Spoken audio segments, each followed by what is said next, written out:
ये मोहम्मद वसीम हैं, जो अपना काम शुरू करने से पहले वज़ू कर रहे हैं। दिल्ली के जदीद कब्रिस्तान का सबसे अहम काम इन्हीं के पास है, और वो काम है कोरोना से मारे गए लोगों को दफनाने का, जिन्हें इस कब्रिस्तान में एक अलग जगह पर दफनाया जाता है। वसीम कहते हैं कि इन्हें मुर्दा शरीरों से डर नहीं लगता, डर लगता है तो बस इस ख़तरनाक बीमारी से। लेकिन पिछले 2 महीनों में ये इतना कुछ देख चुके हैं कि अब ये डर भी धीरे धीरे ख़त्म होता जा रहा है। सीधा लगा दो सर। डर की तो ऐसी बात है, बॉडी से तो सर डर मुझे लगता नहीं है, क्योंकि मेरा काम ही ये है। लेकिन थोड़ा सा जो ये वायरस है, कोरोना वायरस जो बोल रहे हैं, इससे थोड़ा सा डर है। इससे मैं थोड़ा सा एहतियाती भी करता हूँ। 2-3 मीटर दूरी से नमाज़ पढ़ाता हूँ, और बहुत ही मुश्किल से मैं बॉडी के पास जाता हूँ। मैं सैनिटाइज़र वगैरह ये सब लगाता हूँ। हमारी अम्मी है वो थोड़ी परेशान होती है। वो कहती बेटा ठीक है तेरी ड्यूटी है, वो बात अलग है, लेकिन थोड़ी सी एहतियात भी बरतना जितना ज़्यादा हो सके। और उन्होंने ये भी कहा कि अगर किसी गरीब की जितनी ज़्यादा मदद हो वो मदद भी करना, उससे भी पीछे ना हटना। एक लेडी, एक उसके साथ में छोटा सा बच्चा, लेडीज़ बॉडी अपनी आप मियाँ की खुद उतार रही है, तो क्या करेगी इंसानियत? वो तो जागेगी जनाब। हमने उतरवाई वो, उसको बहन को हमने आप साइड में बिठाया, बहन आप यहाँ बैठ जाइए, अभी हम हैं। तो हमने बॉडी को उतरवाया जनाब। क्या करेगी फिर इंसानियत? डर सब ख़त्म हो गया। ऐसे ऐसे वाक़े आए, सब डर हमारा ख़त्म हो गया, जब डर नहीं रहा।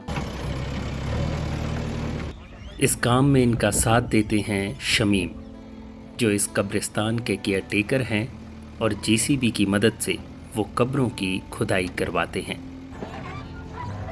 शमीम भाई यहाँ के एक ठेकेदार बोलते हैं जी, एक केयरटेकर समझ लो, वो हैं जी कब्रिस्तान के। सर उनका काम अलग है, मेरा काम अलग है। हम दोनों मिलके एक ऐसा रोल अदा कर रहे हैं, बहुत अच्छा, उससे बहुत खुशी भी होती है। ऐसा है कि जो नॉर्मल कब्र जो होती है हमारी, वो हम नॉर्मल जो रखते हैं वो रखते हैं हम 3 फुट।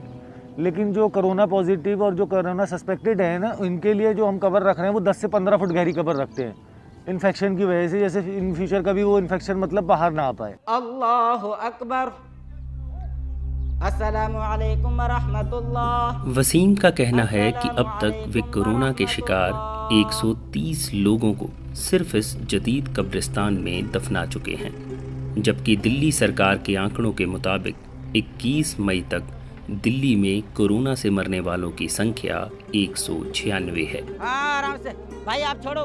130 हो गए जी आज। कल 128 थे, आज 2 बॉडी आई हैं, 130 हो गए जी। उसमें से तकरीबन 20 या 25 बॉडी ऐसी होंगी जो हमने अपने हाथों से नीचे उतरवाई हैं, जिनके साथ में कोई नहीं, एक भी बंदा नहीं, या किसी के साथ में एक है, बाकी रिश्तेदार वगैरह वो सब भाग गए, छोड़ के चले गए। वसीम कहते हैं कि कोरोना का डर इस कदर लोगों के मन में बैठ गया है कि कई लोगों की तो मैयत पर कोई आंसू बहाने वाला तक नहीं होता। लेकिन इस दौरान कुछ वाक़ये ऐसे भी हुए कि इन्हें लगा इंसानियत आज भी जिंदा है। रहने वाले जो जिनका इंतकाल हुआ था रोहनी साइड के थे जी, इनका भी कोई नहीं था जनाब अली। एक नॉन मुस्लिम थे, एक भाई मुस्लिम थे, 2 आदमी थे जनाब। हमने उसमें भी हिस्सा लिया और उसकी बॉडी को तदफीन किया, और उनको पीपी किट वगैरह भी दी। हम 4 आदमी हो गए थे, 2 हम यहाँ से हो गए थे कब्रिस्तान से, एक शमीम भाई हो गए थे, एक मैं हो गया था जनाब। इस चीज़ से हमें सीखने को मिलता है जी कि इंसानियत आज भी ज़िंदा है। क्योंकि एक उसका यार दोस्त ये बता रहा था जी कि हमारी 10 साल पुरानी दोस्ती है, वो आज यहाँ पे ऐसे खड़ा हो गया था जी जैसे इसका कोई नहीं, मैं हूँ। लेकिन इस कोरोना काल के दौरान लोगों की लाचारी और सरकार की लापरवाही से इनके मन में एक नाराज़गी भी है। मैं तो ऊपर वाले से यही दुआ करूँगा जनाब आली, ये जल्द से जल्द ख़त्म हो जाए। बहुत ज़्यादा पब्लिक परेशान है, लॉकडाउन है, किसी के पास पैसा नहीं है, जेसीबी का भी खर्चा नहीं है भाई साहब। कल एक भाई साहब के पास में सिर्फ 300 रुपये थे, 300 रुपये जो जेसीबी वाले को दे के गए थे। ऐसी भूखमरी आ चुकी है जी पब्लिक के पास में। लेकिन हमारी गवर्नमेंट को हमने बता के थक गए, मीडिया वालों को भाई हमारी गवर्नमेंट से कहे कि यहाँ पे जेसीबी खड़े कर दी जाए, लेकिन नहीं, ऐसा कुछ नहीं हुआ जी।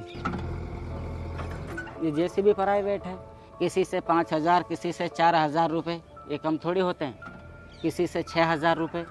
ये गवर्नमेंट को करना चाहिए। बिल्कुल भी कुछ नहीं करा जी। अब थोड़ी बहुत अगर पीपी किट वगैरह, ग्लव्स वगैरह आ रहे हैं, ये भी एक एमसीडी वाले लेके आ रहे हैं जी।